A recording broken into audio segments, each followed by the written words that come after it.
ذریعے خطاب کرنا ہے۔ جبکہ دوسری طرف حکومت کی جانب سے بھی رد عمل آیا تھا۔ حکومت کی طرف سے کہا گیا تھا کہ آج جو اے پی سی منعقد کی جا رہی ہے پیپلز پارٹی کی جانب سے، دراصل حکومتی وزراء نے اپوزیشن کے آل پارٹیز کانفرنس پر تنقید کرتے ہوئے کہا کہ دراصل آج ملزمان کانفرنس ہونے جا رہی ہے اور بانی ایم کیو ایم اور نواز شریف میں فرق نہیں ہے، مجرم نواز شریف کا خطاب روکیں گے، یہ اس سے پہلے کہا گیا تھا۔ اس وقت آپ کو بتا دیں کہ نواز شریف کا خطاب شروع ہو چکا ہے، آل پارٹیز کانفرنس کا باقاعدہ آغاز ہو گیا ہے اور تمام جو رہنما ہیں اپوزیشن کے وہ پہنچ چکے ہیں اور اے پی سی میں شرکت کے لیے کچھ دیر پہلے ہم نے آپ کو بتایا تھا کہ نون لیگ کا جو وفد ہے وہ بھی شہباز شریف کی صدارت میں پہنچا تھا اس اے پی سی میں شرکت کرنے کے لیے، اور اس وقت باقاعدہ آغاز کے بعد نواز شریف لندن سے براہ راست جو ہیں وہ ویڈیو لنک کے ذریعے خطاب کر رہے ہیں۔ سیف علی زرداری کا شکریہ ادا کیا نواز شریف نے اپنے اس خطاب کے آغاز میں اور کہا کہ میری دعائیں آپ سب کے لیے ہیں۔ نواز شریف لندن سے بذریعہ ویڈیو لنک خطاب کر انہوں نے کہا کہ اللہ تعالیٰ آصف علی زرداری کو صحت اور تندرستی عطا فرمائے۔ نواز شریف کی جانب سے تمام جماعتوں کے قائدین کا شکریہ ادا کیا گیا ہے، کہا گیا کہ میں شکر گزار ہوں کہ آپ تمام لوگ یہاں جمع ہوئے۔ یہ بھی آپ کو بتائیں کہ یہ پہلی اے پی سی نہیں ہے، اس سے پہلے 4 مرتبہ اے پی سی کا انعقاد ہوتا رہا ہے اور یہ 5ویں اے پی سی ہے، اور اس 5ویں اے پی سی کی خاص بات یہ کہ نواز شریف جو کہ اس وقت لندن میں موجود ہے اور آصف علی زرداری جو کہ اس وقت کراچی میں موجود ہیں اور دونوں ہی صحتیاب نہیں ہیں، دونوں ہی زیر علاج ہیں، دونوں کی جانب سے اس اے پی سی میں بذریعہ ویڈیو لنک شرکت کی جا رہی ہے۔ نواز شریف کا ویڈیو لنک کے ذریعے خطاب باقاعدہ طور پر شروع ہو چکا ہے۔ اپوزیشن کی جانب سے اے پی سی کا انعقاد کیا گیا اور اے پی سی کا باقاعدہ طور پر آغاز ہو گیا ہے۔ اس وقت آپ کو بتا دیں کہ ویڈیو لنک کے ذریعے نواز شریف کی جانب سے خطاب کیا جا رہا ہے۔ آج نہ صرف نواز شریف ویڈیو لنک کے ذریعے خطاب کریں بلکہ اس کے بعد کچھ ہی دیر میں آصف علی زرداری بھی ویڈیو لنک کے ذریعے خطاب کریں گے۔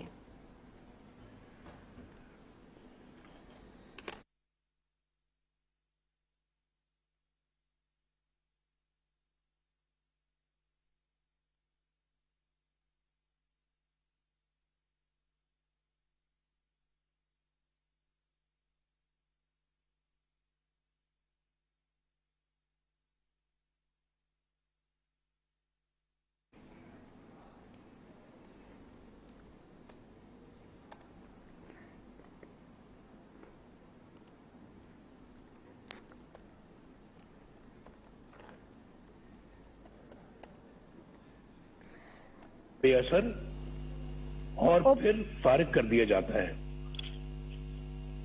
اس میں یہ بھی پرواہ نہیں کی جاتی کہ اس سے ریاستی ڈھانچہ کمزور ہوگا، اقوام عالم میں جگ ہنسائی ہوگی اور عوام کا ریاستی اداروں پر سے اعتماد اٹھ جائے گا۔ یہ بات پاکستان کے بچے کی زبان پر ہے کہ 73 سالہ تاریخ میں ایک بار بھی کسی منتخب وزیر اعظم کو اپنی 5 سال کی آئینی مدت پوری نہیں کرنے دی گئی۔ ہر ڈکٹیٹر نے سالہ اوسطاً 9 سال غیر آئینی حکومت کی وزیر اعظم کو، جبکہ عوام کے ووٹر سے منتخب وزیر اعظم کو اوسطاً 2 سال سے زیادہ کا عرصہ شاید ہی ملا ہو۔ جرنیلوں کی مہم جوئی کو روکنے کے لیے 1973 کے آئین میں آرٹیکل 6 ڈالا گیا، آرٹیکل 6، لیکن اس کے بعد بھی 20 سال جرنیلی آمریت کے نظر ہو گئے۔ خواتینوں حضرات اور جناب صدر، جب ایک ڈکٹیٹر کو آئین شکنی کے جرم میں پہلی بار عدالت کے کٹہرے میں لایا گیا تو آپ نے دیکھا کیا ہوا؟ کیا ہوا؟ مجھے یہ کہتے ہوئے دکھ ہوتا ہے کہ جس طرح ہر مارشل لا کو عدالتوں نے جائز قرار دیا، डिक्टेटर्स को आइन से खिलवाड़ करने का इख्तियार दिया, 3 सालों के लिए दिया। उसी तरह 2 बार आइन तोड़ने वाले को बरियत का सर्टिफिकेट भी अदालतों ही ने दिया। उसे एक दिन तो क्या, 1 घंटे के लिए भी जेल में ना डाला जा सका। पूरी दास्तान है मेरे पास, जो किसी वक्त सुनाऊंगा कि कहां से कहां ले गए, जबकि आइन पर अमल करने वाले अभी तक कटहरों में खड़े हैं और जेलों में पड़े हैं। हमारी तारीख में तकरीबन 33 साल का अरसा फौजी आमरीत की नजर हो गया। यहां सिर्फ एक डिक्टेटर पर मुकदमा चला, खसूसी अदालत बनी, कार्रवाई हुई, उसे आइन और कानून के तहत सजा सुनाई गई, लेकिन क्या हुआ? मैं पूछना चाहता हूं, क्या हुआ? क्या मुजरिम गिरफ्त में आ गया? क्या सजा मिली? ये सब तो दूर की बात। हुआ तो ये कि अदालत इस सिरे से गैर आईनी करार दे दी गई। यहां कोई ये अनहोनी बात नहीं, यानी पाकिस्तान में ये कोई अनहोनी बात नहीं कि किसी डिक्टेटर के बड़े से बड़े जुर्म पर भी कोई कार्रवाई ना हो, और अगर हो भी जाए तो कोई उसे छू भी ना सके, और अगर कोई फैसला आ भी जाए तो सिर्फ सजा ही नहीं, अदालत को भी हवा में उड़ा दिया जाए। लेकिन आखिर कब तक? कब तक? इसके बरक्स उन सियासतदानों को देखिए जो अवाम के वोटों से वजीर आजम बने। कोई कत्ल हो गया, कोई फांसी चढ़ गया, कोई हाईजैकर बन गया, चोर और गद्दार करार दे दिया गया, किसी को जलावतन कर दिया गया, और कोई उम्र भर के लिए नाअहल हो गया। उनके गुनाह और सजाएं खत्म होने में आ ही नहीं रही। वो झूठे मुकदमात में अपनी माओं, अपनी बहनों, अपनी बेटियों के साथ पेशियां भुगत रहे हैं। दरअसल ये सलूक पाकिस्तान के अवाम के साथ किया जा रहा है, और सजा भी पाकिस्तान के अवामी को मिल रही है। आप में से अक्सर को हुकूमत का भी तजुर्बा है। आप जानते हैं कि अवाम की हमायत से कोई जमहूरी हुकूमत बन जाए तो किस तरह उसके हाथ पांव बांध दिए जाते हैं, और किस तरह अवामी नुमाइंदों की तजलील और तहकीर होती है। किस तरह किरदार कुशी का एक मुनज़्ज़म सिलसिला शुरू हो जाता है। किस तरह कौमी मफाद के खिलाफ किसी सरगर्मी की निशानदेही करने पर उन्हें मुल्क दुश्मन और गद्दार करार दे दिया जाता है। खुलासा ये है कि यहां या तो मार्शल लॉ होता है, या फिर मुंतखब जमहूरी हुकूमत से कहीं ज्यादा ताकतवर पैरेलल यानी मुतवादी हुकूमत कायम हो जाती है। एक पैरेलल निजाम चलता है। गालिबन एक बार साबिक वज़ीर आज़म यूसुफ रज़ा गिलानी साहब ने कहा था कि यहां स्टेट विद इन स्टेट कायम है, जिसे बर्दाश्त नहीं किया जा सकता। दुख की बात यह है कि अब मामला state with in the state से आगे निकलकर स्टेट अबव द स्टेट तक जा पहुंचा है। अवाम के हक हुक्मरानी को तस्लीम न करने और नतीजतन मुतवाजी यानी पैरेलल हुकूमत का मर्ज ही हमारी मुश्किलात का और हमारे मसाइल की असल जड़ है। This is the root cause of our problems. ये जड़ है हमारे मसाइल की, और यही वजह है कि आलमी बरादरी में हमारी साख खत्म होकर रह गई। 2018 के इंतखाबात के बाद मुतअद्दिद मुल्की और गैर मुल्की इदारों की तरफ से इंतखाबी अमल की शफाफियत पर सवालात उठाए गए। मैं तो जेल में था, लेकिन खबरें मुझे सब मिलती रही हैं। बाज ने तो उन सीटों की तादाद भी बताई जहां धांधली की वजह से नताइज तब्दील कर दिए गए।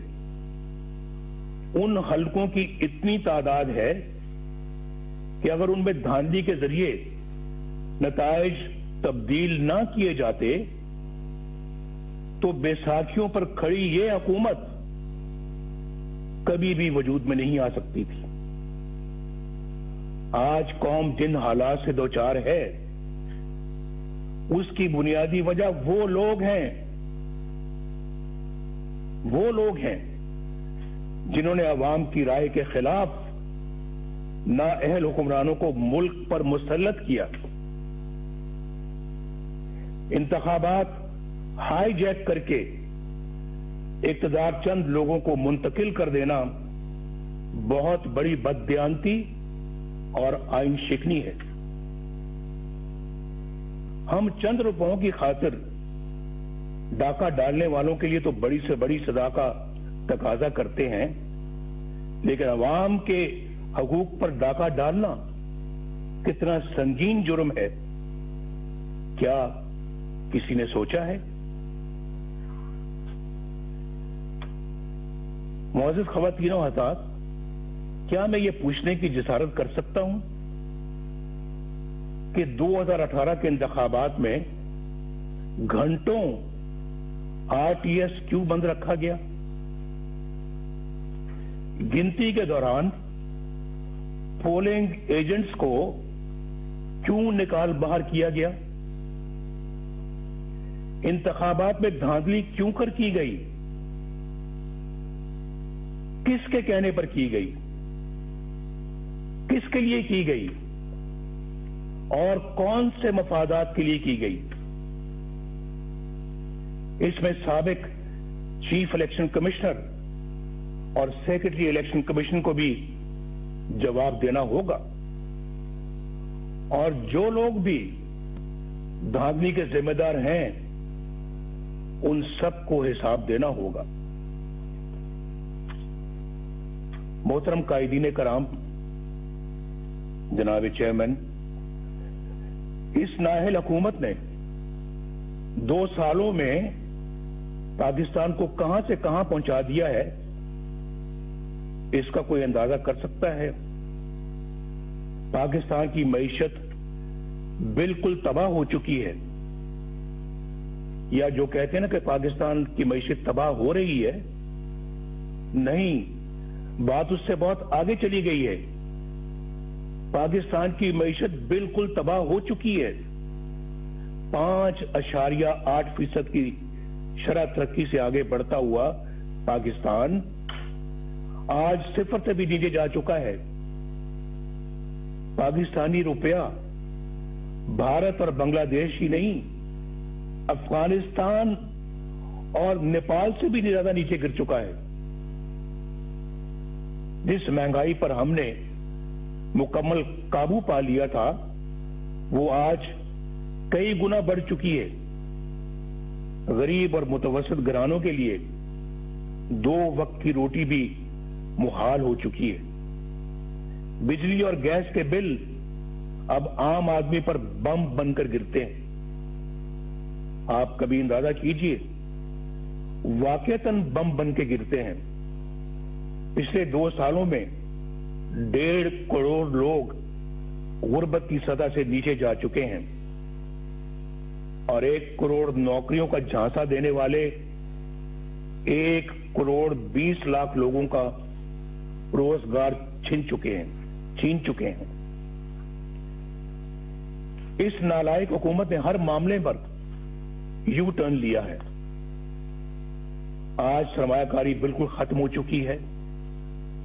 सी पैक सख्त कंफ्यूजन का शिकार है। कर्जे खत्म कर देने का दावा करने वालों ने 2 साल की कलील मुद्दत में कर्जों में इतना इजाफा कर दिया है कि पिछले तमाम रिकॉर्ड टूट गए हैं। ये मैं फैक्ट्स और फिगर्स से सारी बात बता रहा हूं। और इसके बावजूद कोई एक भी बड़ा तरक्कियाती मंसूबा शुरू नहीं किया जा सका। वो पाकिस्तान जिसके बारे में बैनुल अक़वामी इदारे ये पेशगोई कर रहे थे कि अगले चंद साल में ये दुनिया की सबसे बड़ी 20 मईशतों यानी G20 में शामिल हो जाएगा, आज मुआशी तौर पर मफलूज होकर रह गया है।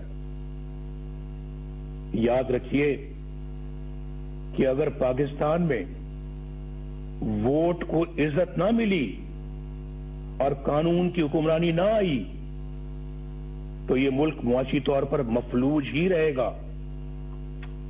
और मैं खुले अल्फाज में ये वाज़ेह कर देना चाहता हूं कि ऐसे ममालिक अपने दिफा के काबिल भी नहीं रहते, खास तौर पर उस वक्त जब आपके दुश्मन आपकी कमजोरियों का फायदा उठा रहे हों।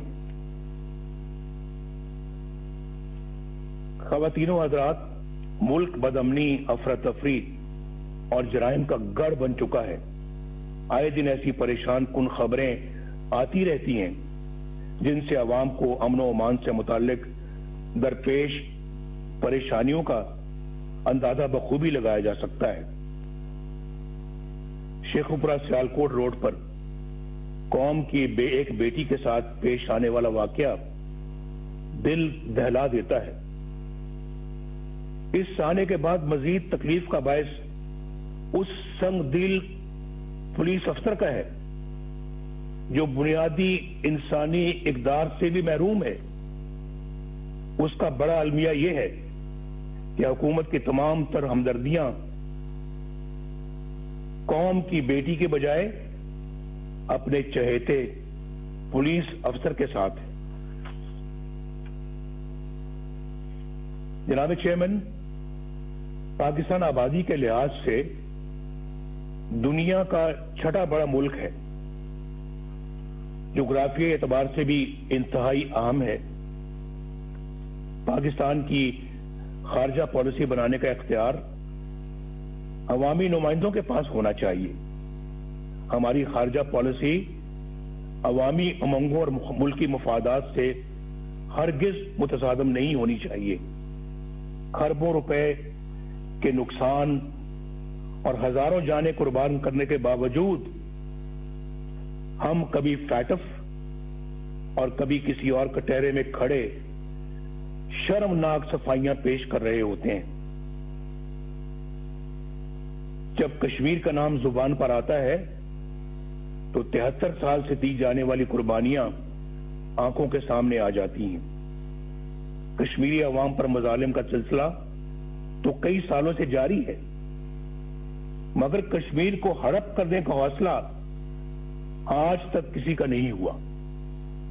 अब भारत ने एक गैर नुमाइंदा और गैर मकबूल और कठपुतली पाकिस्तानी हुकूमत देखकर कश्मीर को अपना हिस्सा बना लिया है और हम एहतजाज भी न कर सके। दुनिया तो क्या अपने दोस्तों की हमायत भी ना हासिल कर सके। आखिर ऐसा क्यों है? क्यों हुआ ऐसे? क्यों हम आलमी तन्हाई का शिकार हो गए? क्यों आज हमारी बात दुनिया सुनने के लिए तैयार नहीं है? क्यों हमारे दरीना और शाना बशाना खड़े होने वाले साथी ममालिक क्यों हमसे दूर हो गए? शाह महमूद कुरैशी ने किस मंसूबे के तहत वो बयानात दिए जिनसे हमारे बेहतरीन दोस्त सऊदी अरब की दिलशिकनी हुई? पाकिस्तान को अपने दोस्त ममालिक की दिलदारी से एतराज करना चाहिए। OIC एक अहम अदारा है जिसकी अफादियत तय शुदा है। पाकिस्तान OIC के बानी ममालिक में शुमार होता है। पाकिस्तान को दीगर ममालिक के साथ मिलकर OIC को मजबूत करना चाहिए। हमें सोचना चाहिए कि क्यों हमारे इंतहाई करीबी ममालिक भी आज हम पर एतमाद करना छोड़ गए। ये बहुत जो है ये फिक्र की बात है, लम्हा फिक्रिया है हमारे लिए। इस पे जरूर गौर होना चाहिए। लेकिन क्या इस तरह की हुकूमत होगी तो फिर यही कुछ होगा और आपकी खारजा पॉलिसी को बच्चों का खेल बना के रख दिया गया है। ख़वातीन हज़रात, वक्त आ गया है कि इन तमाम सवालों के जवाब लिए जाएं।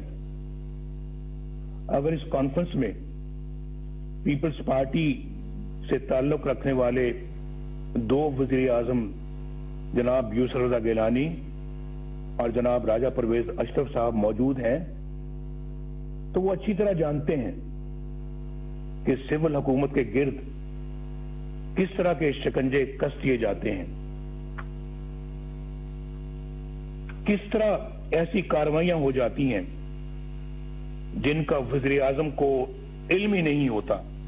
खुद मोहतरम जरदारी साहब को भी इसका इल्म है कि ना वज़ीर आज़म को ना सदर को इल्म होता है और फिर उन कार्रवाइयों की भारी कीमत रियासत को अदा करनी पड़ती है। 4 साल पहले अक्टूबर 2016 में कौमी सलामती के अमूर पर बहस के दौरान जब तवज्जो दिलाई गई कि हमारे दोस्तों समेत दुनिया भर के ममालिक को हमसे शिकायत है और हमें अपना एहतसाब खुद करते हुए ऐसे इकदाम करने चाहिए कि दुनिया हमारी तरफ उंगलियां ना उठाए, तो उसे डॉन लीक्स बना दिया गया। एजेंसियों के एहलकारों पर मुश्तमिल JIT बनी। अंदाजा कीजिए, JIT बनी। सबूत तो किसी के खिलाफ कुछ न था, लेकिन प्रोपेगेंडा मशीनों के हाथों हमें और मुझे भी गद्दार और मुल्क दुश्मन ठहरा दिया गया।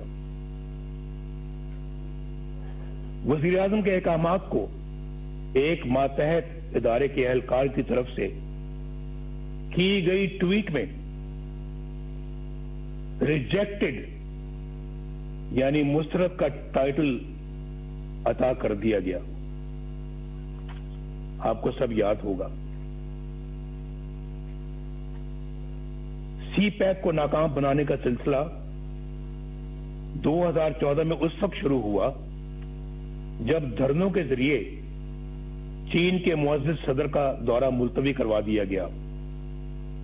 चीन हमारा दरीना और मुखलिस दोस्त है जो पाकिस्तान के साथ हर मौके पर शाना बशाना खड़ा रहा।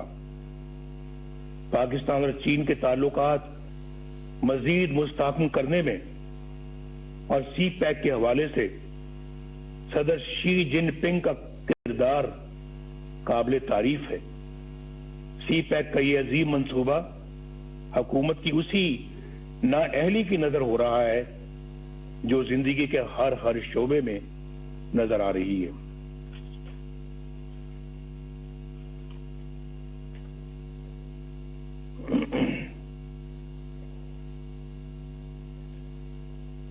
अगर मैं ये कहूं तो बेजाना होगा कि CPEC के साथ पेशावर की BRT जैसा सलूक हो रहा है, जहां कई साल बीत गए, मंसूबे से कई गुना ज्यादा रकम गर्क हो चुकी, मगर नतीजा आज भी नजरों से ओझल है। आए दिन कभी दौरान सफर बसों में आग लग जाती है तो कभी बारिश नाकिस तामीर का पोल खोल कर रख देती है। यहां नैब के किरदार का जायजा लेना भी जरूरी है। सच्ची बात तो यह है کہ ایک ڈکٹیٹر کے بنائے ہوئے اس ادارے کو برقرار رکھنا ہماری غلطی تھی. لیکن یہ بھی سچ ہے کہ ہم نے کبھی نہیں سوچا تھا کہ یہ ادارہ اس حد تک گر سکتا ہے. یہ ادارہ نہیں بلکہ اندھے حکومتی انتقام کا اعلی کار بن چکا ہے. اس کے کئی سینئر اہلکاروں کے گناونے کردار فاش ہو چکے ہیں. اس ادارے کا چیئرمین جاوید اقبال اپنے عہدے اور اختیارات کا انتہائی نازیبا اور مذموم استعمال کرتے ہوئے پکڑا جاتا ہے، مگر نہ تو کوئی انکوائری ہوتی ہے، نہ ایکشن لیا جاتا ہے، اور نہ ہی شفافیت کے دعوے دار عمران خان پر کوئی جوں ریتتی ہے. اس کے باوجود یہ شخص ڈٹائی سے اپنے عہدے پر براجمان انتقام کے ایجنڈے پر دھڑلے سے عمل کرتا ہے. لیکن بہت جلد انشاءاللہ ان سب کا یوم حساب آئے گا انشاءاللہ. بین الاقوامی ادارے اور ہماری اعلی عدالتیں نیب کے منفی کردار پر بڑی واضح رائے دے چکی ہیں. یہ ادارہ انتہائی بدبودار ہو چکا ہے اور یہ مکمل طور پر اپنا جواز کھو چکا ہے.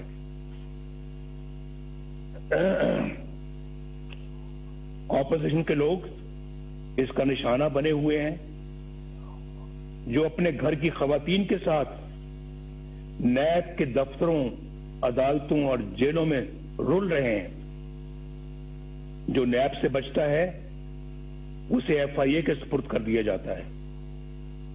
جو ایف آئی اے سے بچے وہ اینٹی نارکوٹکس کے ہٹے چڑھ جاتا ہے، اور جو وہاں سے بچ جائے اسے کسی بھی جھوٹے مقدمے میں پکڑ لیا جاتا ہے.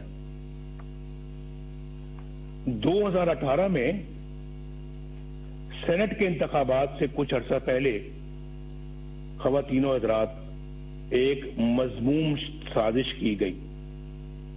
میں آپ کی توجہ مبذول کرا رہا ہوں. اس مذموم سازش کے ذریعے بلوچستان کی صوبائی حکومت گرا دی گئی. اس کا مقصد کیا تھا معلوم ہے آپ کو؟ اس کا اصل مقصد سینٹ کے انتخابات میں سامنے آیا. اس سازش کے کرداروں میں لیفٹیننٹ جنرل عاصم سلیم باجوہ، جو اس وقت وہاں کے کور کمانڈر تھے، سدرن کمانڈ کے کمانڈر تھے، ان کا نام بھی آتا ہے. یہ وہی جنرل عاصم سلیم باجوہ ہیں جن کے خاندان کی بے پناہ دولت اور دنیا بھر میں پھیلے ہوئے اثاثوں کی تفصیلات پوری قوم کے سامنے آ چکی ہیں.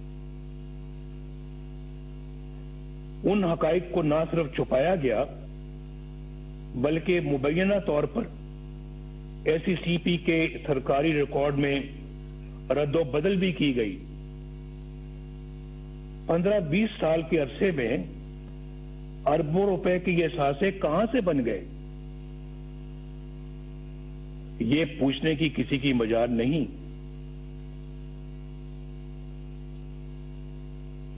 میڈیا پر خاموشی چھا گئی، نہ نیب حرکت میں آئی، نہ کسی عدالت نے نوٹس لیا، نہ کوئی جے آئی ٹی بنی اور نہ کوئی ریفرنس دائر ہوا، نہ کوئی مانیٹرنگ جج بیٹھا، نہ کوئی پیشی ہوئی، نہ کوئی سزا. اندازہ لگائیے باپ، احتساب کا نعرہ لگانے اور این آر او نہ دینے کے بڑے بڑے دعوے کرنے والا عمران خان، انہوں نے بھی اس اثاثوں کے ذرائع پوچھنے کی ضرورت تک نہ کی. बल्कि एक पल में उन्हें ईमानदारी का सर्टिफिकेट जारी कर दिया गया। ये सारा कुछ आपके सामने हुआ है। मीडिया पर पहली बार इस स्कैंडल का जिक्र उस वक्त हुआ जब जनरल आसिम सलीम बाजवा तरदीद के लिए खुद टीवी पर आए। इस हुकूमत के 2 सालों में यह कोई पहला माली बदनवानी का स्कैंडल नहीं। यहां कई इंतहाई संगीन स्कैंडल सामने आ चुके हैं जिनका नुकसान बराह रास्त गरीब आवाम को पहुंचा। हुकूमत में बैठे लोग बाकायदा प्लानिंग से आटे, चीनी और दवाइयों की कीमतें आसमान पर ले गए। याद है ना आपको, जब हम छोड़कर गए थे चीनी 50 रुपए किलो थी, आज कितनी है? आज कहते हैं 100 रुपए तक जा पहुंची। और आटे की कीमतें भी देख लें आप, दवाइयों की कीमतें आसमान तक पहुंच गई हैं। अवाम के खरबों रुपए लूट लिए गए। मुल्क का हुक्मरान अगरचे दिन रात करप्शन माफियाज और एनआरओ का डंडोरा पीटता है, लेकिन चीनी की कीमत बढ़ाने में खुद उसकी जात मुलव्विस है। क्या नैब उसे तहकीकात के लिए गिरफ्तार नहीं करेगा? क्या उस पर कोई रेफरेंस दायर नहीं होगा? अलीमा खान साहिबा, जो कोई जद्दी पुश्ती रईस नहीं, बस खैराती इदारों की फंड रेजिंग करती रहती हैं, उनके बैरून मुल्क असासों के जराए की नैब कभी कोई छानबीन नहीं करेगा? बनी गाला में इमरान खान के जाती घर, उसकी गैर कानूनी तामीर की फाइल क्या यूं ही बंद रहेगी? फॉरेन फंडिंग केस जिसमें बेशुमार माली बेजाब्तगियां हैं और करप्शन है, जिनकी गवाही खुद पीटीआई के रहनुमा दे रहे हैं, इतने साल गुजर जाने के बावजूद क्या इलेक्शन कमीशन उन पर कोई फैसला नहीं करेगी? ये बड़े ऐसे जानदार सवालात हैं जिनका आज तक कोई जवाब सामने नहीं आया। हम कब तक इंतजार करेंगे? क्या इन तमाम लोगों पर कोई फौजदारी मुकदमा कायम नहीं होगा? क्या बनी गाला में जमीन की खरीद की मनी ट्रेल पर कोई जेआईटी नहीं बनेगी कि ये इतनी बड़ी जायदाद कहां से बनी और कैसे बनी? उसमें बहुत करप्शन और शुकूक शुबात है। कल असेंबली अरकान के टैक्स गोशवारों की तफसील सामने आई। इमरान खान ने अरबों रुपए की जायदाद रखते हुए भी 2,83,000 रुपए का टैक्स दिया है। सवाल यह है कि जब आमदनी इतनी कलील है, इतनी कम है, तो आपके लाहौर जमान पाक के घर पर खर्च होने वाले करोड़ों रुपए कहां से आए? ये बताना होगा। क्या नैब इन आमदन से ज्यादा असासों पर कोई एक्शन नहीं लेगा? एहतसाब के इदारों को अपोजिशन के सिवा किसी के एहसास से नजर नहीं आते और ना ही किसी की आमदनी के जराए। रियासत मदीना तो बहुत बुलंद व बरतर मिसाल है। कानून और इंसाफ का अदना सा म्यार रखने वाली रियासत में भी ऐसा नहीं होता। क्या कुछ लोग इस दोहरे म्यार की वजह से किसी जुर्म के बगैर सजाएं पाते रहेंगे और कुछ लोग सब कुछ करके भी बेगुनाही और मासूमियत के सर्टिफिकेट हासिल करते रहेंगे? कौम कब तक देखने और जानने के बावजूद खामोशी से ये सब कुछ सहती रहेगी? क्या हम ऐसा पाकिस्तान अपनी आने वाली नस्लों के लिए छोड़ना चाहते हैं? तो फैसला कर लें आज, क्या हम ऐसा पाकिस्तान अपनी आने वाली नस्लों के लिए छोड़ना चाहते हैं? मैं तो कहूंगा नहीं, हरगिज नहीं, कभी भी नहीं, कभी भी नहीं। मुझे एक बड़ा पुराना एक शेर याद आ रहा है, दिल बुग़्ज़ो हसद से रंजूर न कर, ये नूरे खुदा है, इसे बेनूर न कर। ना अहलो कमीना की खुशामद से अगर जन्नत भी मिले तुझको तो मंजूर न कर। मैं तो इन ख्यालात का हामी हूं, इस नजरिए का हामी हूं। ख़वातीनो हज़रात, मीडिया को रियासत का चौथा सतून कहा जाता है।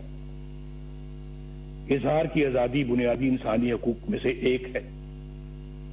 अफसोस कि दीगर हकूक की तरह पाकिस्तानी आवाम से यह हक भी छीन लिया गया। एक तरफ मुझे सियासी जमातों का ब्लैकआउट नजर आता है और दूसरी तरफ गैर सियासी और गैर जमहूरी अनासर का बेरोक टोक प्रोपेगेंडा। कहीं मुझे चैनलों की गैर कानूनी बंदिश नजर आती है तो कहीं अखबारात और जरायद की मखसूस इलाकों में तकसीम पर पाबंदियां। रियासती ताकत से मीडिया की जुबान बंदी कहां का इंसाफ है? सहाफियों, बिलखसूस खवातीन सहाफियों को सरकारी एजेंसियों का उठाकर ले जाना और तशद्दुद पर निशाना बनाना बुज़दिलाना और इंतहाई काबिल मज़म्मत है। सीनियर सहाफियों को चैनलों या अखबारात की मुलाजमत से बर्खास्त करवा देना, बेबुनियाद मुकदमात में उलझा देना और कैद में डाल देना, क्या एक जमहूरी रियासत का तरीका है? मैं इस कॉन्फ्रेंस के शुरुका से दरखास्त करूंगा कि सब मिलकर ये अहद करें कि हम मीडिया और ज़राए अबलाग की हिफाजत करेंगे और इसकी आजादी पर कोई कदगन कबूल नहीं करेंगे।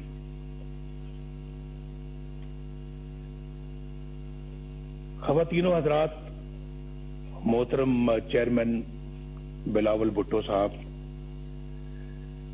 जमहूरियत को कमजोर करने और अपना मखसूस एजेंडा नाफिज करने के लिए तकसीम करो यानी डिवाइड एंड रूल यानी लड़ाओ और हुकूमत करो की पॉलिसी मामूल बन चुकी है। कुछ अर्सा पहले तक ये तकसीम सियासतदानों तक महदूद थी, जिन्हें मखसूस हलकों की तरफ से बुलाया, डराया और धमकाया जाता था। ये तरीका सियासी जमातें तोड़ने और फॉरवर्ड ब्लॉक बनाने या फिर मर्जी की पार्टियां बनाने के लिए इस्तेमाल होता रहा और आज भी होता है। महकमा ज़राअत को तो आप समझते ही हैं। आज हमें यह फैसला करना होगा कि हम एक हैं और कौमी मफाद की खातिर तकसीम होने से इनकार करते हैं। अगर हम ऐसा करने में कामयाब हो गए तो फिर ये कॉन्फ्रेंस कामयाब है। ऐसा करने में अगर हम कामयाब हो गए तो ये कॉन्फ्रेंस हमारी तारीख का बड़ा संगे मील बन सकती है। अब डिवाइड एंड रूल का ये हथियार वुकला, दानिश्वरों, ताजरों, सनतकारों और मीडिया के लिए इस्तेमाल हो रहा है, बल्कि अब उसका हदफ عدلیہ بھی ہے. جو جج انصاف اور قانون کی راہ پر چلتا ہے اور دباؤ میں آنے سے انکار کرتا ہے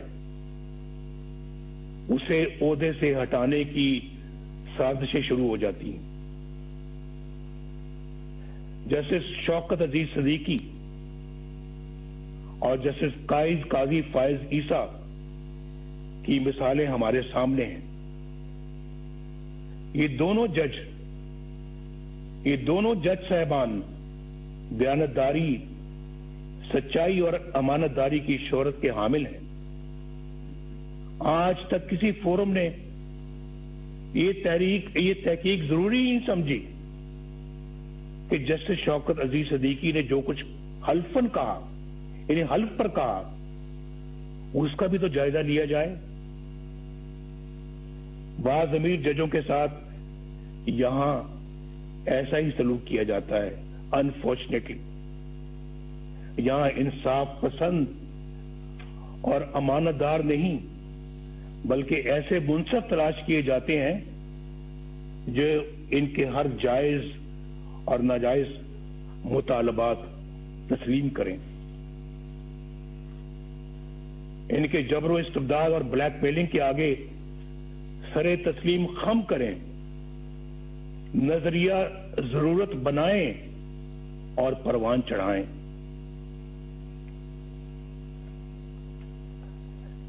آئین کو سیبوٹاج کرنے والے ڈکٹیٹروں کے اقدامات کو قانون کا جامہ عطا کریں، ان کے گلے میں ہار پہنائیں، ان کو ویلکم کریں، خوش آمدید کہیں ان کو. آپ نے تو بہت اچھا کام کیا ہے، آپ کی تو ضرورت تھی. آج یہ تو کام بہت پہلے ہو جانا چاہیے تھا. آپ نے ماشاءاللہ لیٹ لگایا ہے، یہ پہلے لگانا چاہیے تھا. سب سے پہلے پلیٹ میں پھول لے کر ان کو پیش کیے جاتے رہے ہیں، اور پھر آرٹیکل 6 جیسے سنگین جرم کے ملزم کو آئین میں ترمیم کا اختیار عطا کیا جاتا ہے. یہ سب تماشا آپ نے اپنی آنکھوں سے دیکھا ہے. اس کے باوجود یہ سب کچھ دوبارہ کہنے کی نوبت آ رہی ہے. یعنی یہ سب کچھ ہو رہا ہے اور عوام کے منتخب وزیر اعظم کو پھانسی دیں، جیلوں میں ڈالیں، جلا وطن کریں اور ان کو اور ان کے خاندان کو ذلیل و رسوا کریں. اس کانفرنس کو آئین کی حکمرانی اور ووٹ کی عزت کے تحفظ کے لیے آج ایک جامع لائے عمل تجویز کرنا چاہیے. اگر میثاق جمہوریت کی بنیاد پر کسی نئے میثاق کی تشکیل ضروری ہو تو اس پر غور کیا جانا چاہیے. متوازی یعنی پیرل حکومت کی بنیادی مسئلے کو حل کرنے کے لیے ٹھوس حکمت عملی بنائی جائے. عوام کی رائے پر اپنی رائے مسلط کرنے کا نتیجہ سکوت ڈھاکہ کی شکل میں سامنے آیا تھا، لیکن اس عظیم سانے کو بھی بڑی سرد مہری کے ساتھ فراموش کر دیا گیا. میری تجویز ہے کہ یہ کانفرنس حمود الرحمان کمیشن کی سفارشات کو عوام کے سامنے لائے. بہت دفعہ اس کا ذکر ہو چکا ہے اور بار بار ہو چکا ہے، کئی سالوں سے ہو رہا ہے، کئی دہائیوں سے ہو رہا ہے، لیکن میرا خیال ہے کہ آج انہیں عملی جامہ پہنانے کا عہد کرنا چاہیے اور اسے اپنے ایجنڈے کا حصہ بنانا چاہیے. اس طرح کے ٹھوس اقدامات ہی سے ملک کو اس دلدل سے نکالا جا سکتا ہے. اس وقت ہماری اولین ترجیح اس غیر نمائندہ اور نااہل اور سلیکٹڈ حکومت اور اس سے کہیں زیادہ اہم اس نظام سے جس کا میں نے ذکر کیا ہے، اس سے نجات حاصل کرنا ہے. عمران خان ہمارا ایز سچ ہدف نہیں ہے، ہمارا مقابلہ عمران خان سے نہیں ہے. یہ میں الیکشن سے پہلے بھی کہہ چکا تھا اور آج بھی کہہ رہا ہوں. آج ہماری جدوجہد عمران خان को लाने वालों के खिलाफ है और उनके खिलाफ है जिन्होंने इस तरह इन्हें इलेक्शन चोरी करके इस तरह के नाअहल बंदे को इस जगह पर लाकर बैठाया है और मुल्क को बर्बाद कर दिया है।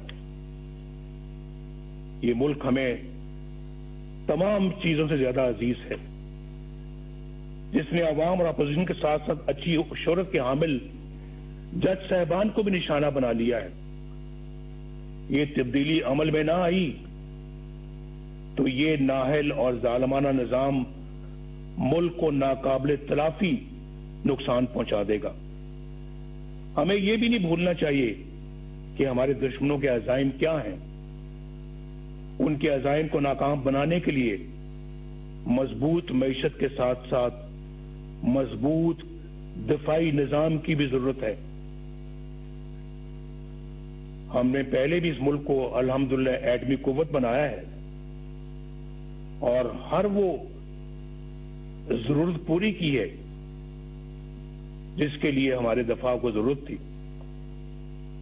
हमारी कौमी सलामती के लिए जरूरी है कि हम अपनी मईशत के साथ साथ अपनी मुसल्लह अफवाज को भी मजबूत से मजबूत तर बनाएं। हमने इस काम में माजी में भी कभी कोई कसर नहीं छोड़ी, कोई कोताही नहीं की और आइंदा भी हमारी ये तरजीह रहेगी।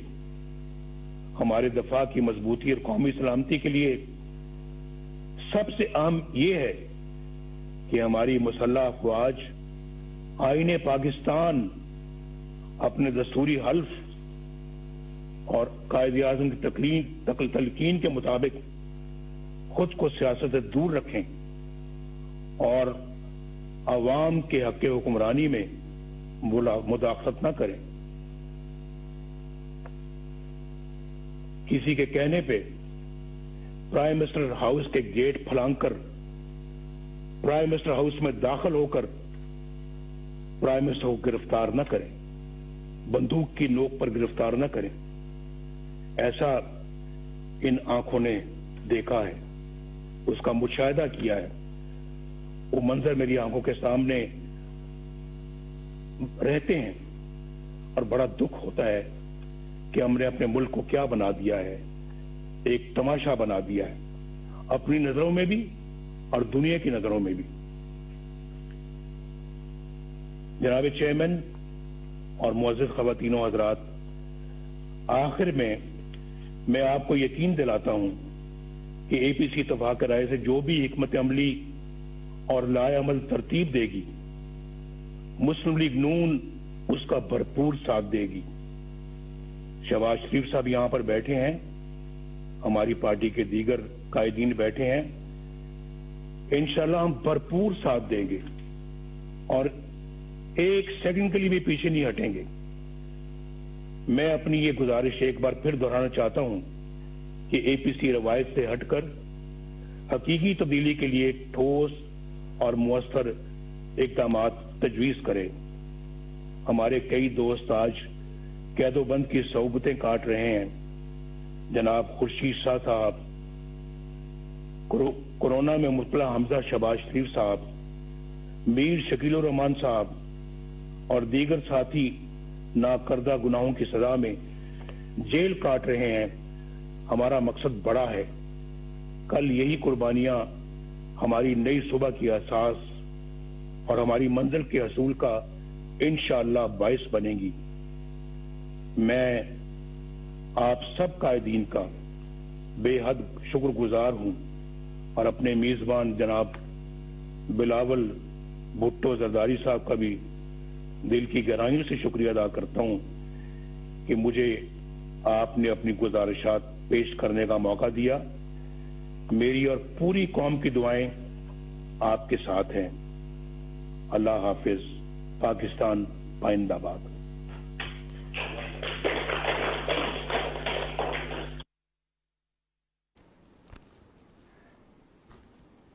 आपको बताएं कि इस वक्त एपीसी का आगाज हो चुका है और पहला खिताब भी हो गया है। नवाज शरीफ लंदन से बराह रास्त वीडियो लिंक के जरिए खिताब कर रहे थे। उन्होंने कहा कि खारजा पॉलिसी को बच्चों का खेल बनाकर रख दिया है।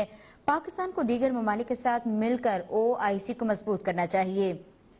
نواز شریف لندن سے ویڈیو لنک کے ذریعے خطاب کر رہے تو انہوں نے کہا کہ بھارت نے کٹ پتلی حکومت دیکھ کر کشمیر کو اپنے اندر ضم کر لیا، ہم احتجاج بھی نہ کر سکے۔ کیوں ہم عالمی تنہائی کا شکار ہیں، یہ سوال ان کی جانب سے کیا گیا۔ انہوں نے کہا کہ کیوں دنیا ہماری بات سننے کے لیے تیار نہیں۔